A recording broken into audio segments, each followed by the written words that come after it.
ধৃতিঃ ক্ষমা দমহস্তেয়ং শৌচম ইন্দ্রিয় নিগ্রহ ধীরবিদ্যা সত্যম অক্রোধ দশকম ধর্ম লাক্ষণা।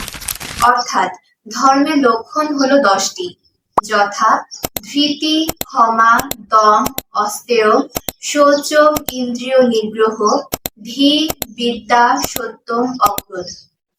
ধৃতি কষ্ট বা বিপদে ধৈর্য রাখা এবং দুঃখী ও বিচলিত না হওয়া তথা ধর্ম পালনের ক্ষেত্রে কষ্ট আসা সত্ত্বেও ধৈর্য রেখে পালন করতে থাকা। ক্ষমা ধর্ম পালনের জন্য নিন্দা, মান, অপমান প্রভৃতি সহ্য করা।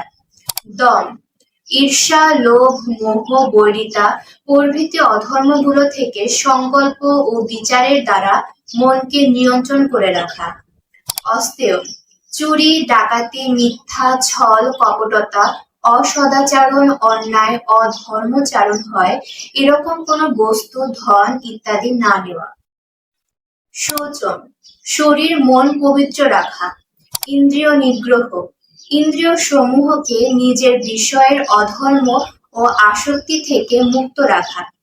ধী বুদ্ধির উন্নতি করা, মননশীল হয়ে বুদ্ধিবর্ধক উপায় বের করা এবং বুদ্ধির নাশ না করা। বিদ্যা সত্যবিদ্যার প্রাপ্তির জন্য অধিক যত্নবান হয়ে বিদ্যা ও জ্ঞানের উন্নতি করা। সত্য মনে, বাণীতে ও কর্মে সত্যকে মেনে চলা। সত্য ভাষণ, সত্যচারণ, অন্যায়ের বিরুদ্ধে আচরণ অর্থাৎ মিথ্যাচার না করা। অক্রোধ ক্রোধপূর্ণ ব্যবহার এবং প্রতিশোধের ভাবনা ত্যাগ করে শান্তি আদি গুণ ধারণ করা। এই 10টি লক্ষণ হলো ধর্মের লক্ষণ। এই গুণগুলো হলো ধর্ম পালনের পরিচয় এবং যে মানুষ ধার্মিক তিনি এই লক্ষণগুলো সিদ্ধ করেন।